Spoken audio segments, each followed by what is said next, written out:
So our first article this week is actually one that comes from our way from accounting age. And the title of it is Talent and Tech Key to Future-Proofing Firms. So this is about accounting firms and kind of what's setting them up for the next round of business, kind of this business evolution and like really acceleration we've seen through the pandemic. And so they're talking about what they think are going to are the two cornerstones of future of accounting firms, period.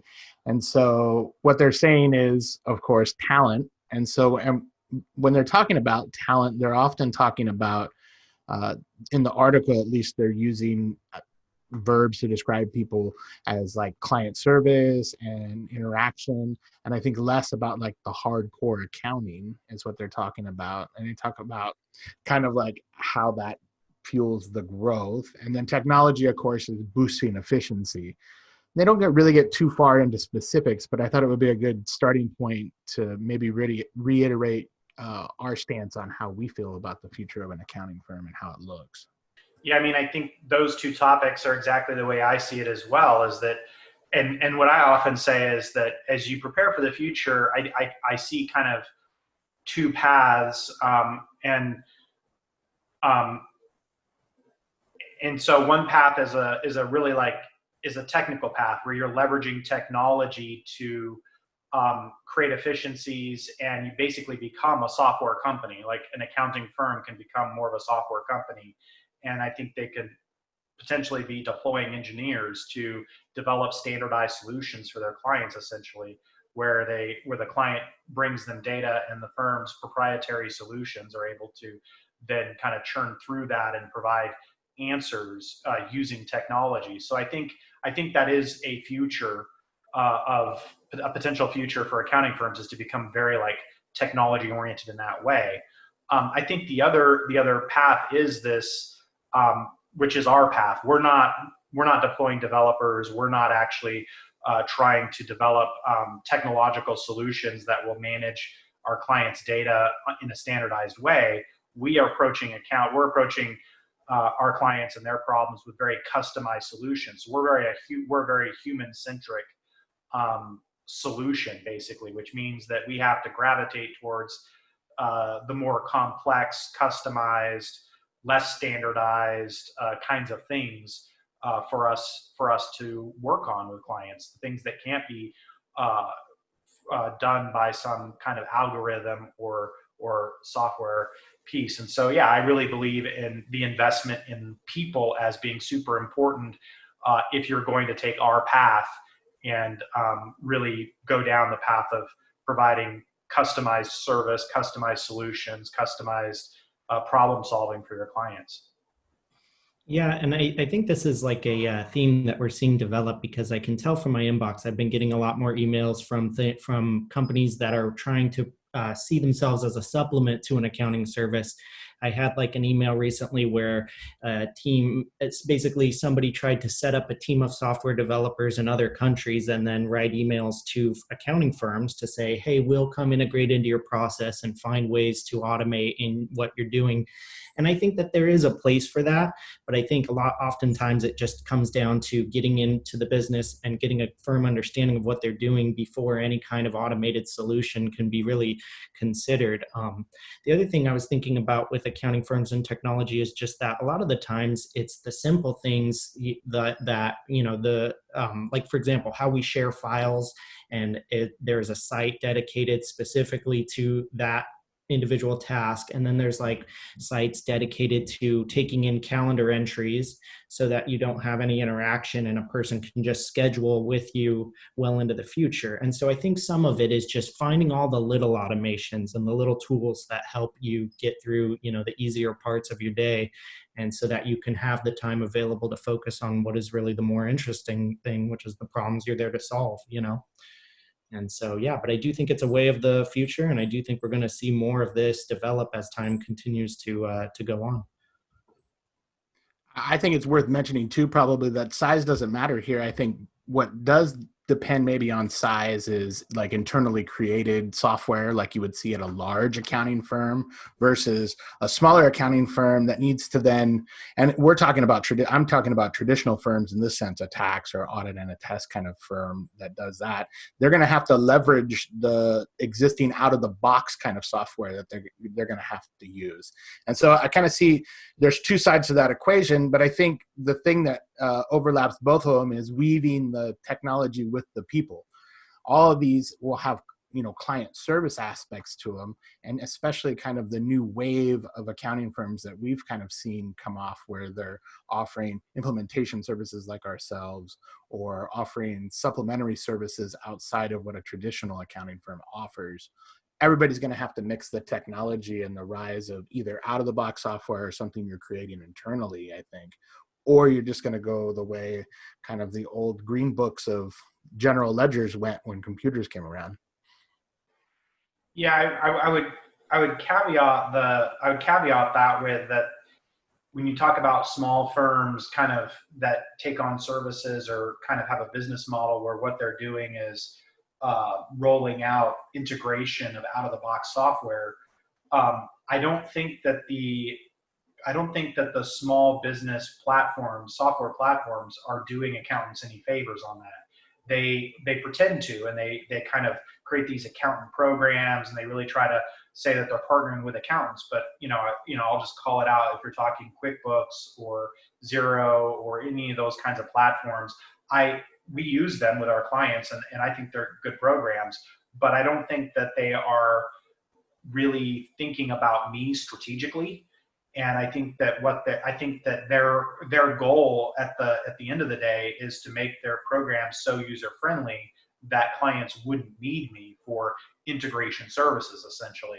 So my caution or my caveat on this point is, if that's the route you want to go, if you want to be kind of a firm that basically is a system integrator, I would go upstream and make sure you're working with the more complex systems where it's not as likely that the software vendor's strategy is going to be to try to make it do it yourself, right?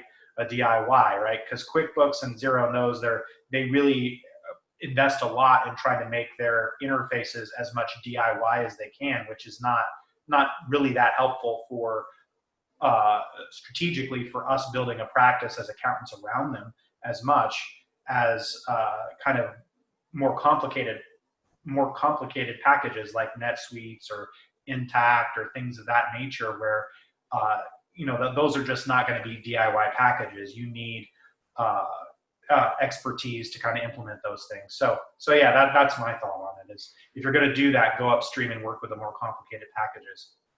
Well, and what I was referring to, Ty, when I was talking about the smaller firms using the integration of out-of-the-box software, was usually those internally created ones that I was talking about internal software, like internal accounting software, such as like audit attestation software that's needed, and how kind of the big boys make their own, smaller guys don't. And also for implementation services, you're right. Usually the big boys do make their own implementation service software as well. And then, smaller firms are left stuck with the out of the box ones that you just mentioned. Yeah. And on that point, you probably heard me say it before, is I don't believe that a firm's use of software internally to streamline their own processes in the service that they provide others, I don't really feel that is a competitive advantage. I think it's not a sustainable competitive advantage. Let's say it that way. It's a short-run competitive advantage if your firm is one of the early adopters of technology and it makes you more efficient in the short run than, say, other firms. But you have to imagine that all firms are going to adopt the technology that's necessary to make them competitive in the marketplace over time. So it's not a sustainable competitive advantage to say, well, we're going to just be more efficient than everyone else because we use the latest and greatest technology. Good on you, but other firms are going to use that technology too. And I think that's a key difference, because I wrote a post in the last few weeks, I had written a post on LinkedIn where I made this distinction, or I made this point. And I said, hey, I think that accountants are missing the boat strategically if they're trying to rely on using out-of-the-box software, being ahead of the curve and using out-of-the-box software as a key competitive advantage. And somebody wrote back, and also I was piggybacking that with the statement that an emphasis in, accountants and accounting firms like to really emphasize process efficiencies as a way to profitability for their firms. And I said, if you focus too hard on that, you're probably missing the bigger picture kind of thing. And somebody wrote back, well, I really like the topic of process efficiency. And so, don't you think there is money to be made in being a process efficiency expert? And, I thought about that, and my response back was, yeah, I think there is money to be made in that, but not in the sense of how you apply it to yourself internally. Like if you want to be a process efficiency expert and that's what your consulting practice is you're consulting with other clients and providing them with advisory services on how to be more efficient in their processes, I'm all for that. Like if you want to be the lean Six Sigma process expert, all that stuff, I say I'm all for that. I think that is a thing, and I think you can make good money, and that's advisory. I'm not the one to do that, but I think that definitely is a thing where you can make money. I'm making that distinction between being an expert in that and selling that kind of advice to businesses versus saying that you're going to use that internally to create a key competitive advantage for yourself. I don't believe in that. and I think those are kind of two different things. So yeah, there's definitely a place in the business world for being a process efficiency expert.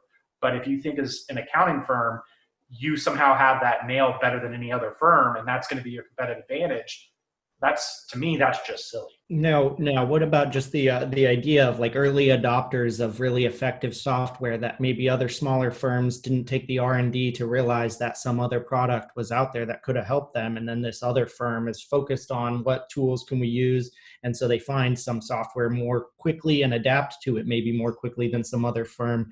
I agree that's probably not a large chunk of what's really going on there, but I can imagine a firm that maybe has that as some skill, some skill set that they value. Yeah, I think that's true. And some of the firms I've been connected with in the past were at the forefront, small firms at the forefront of adopting technology.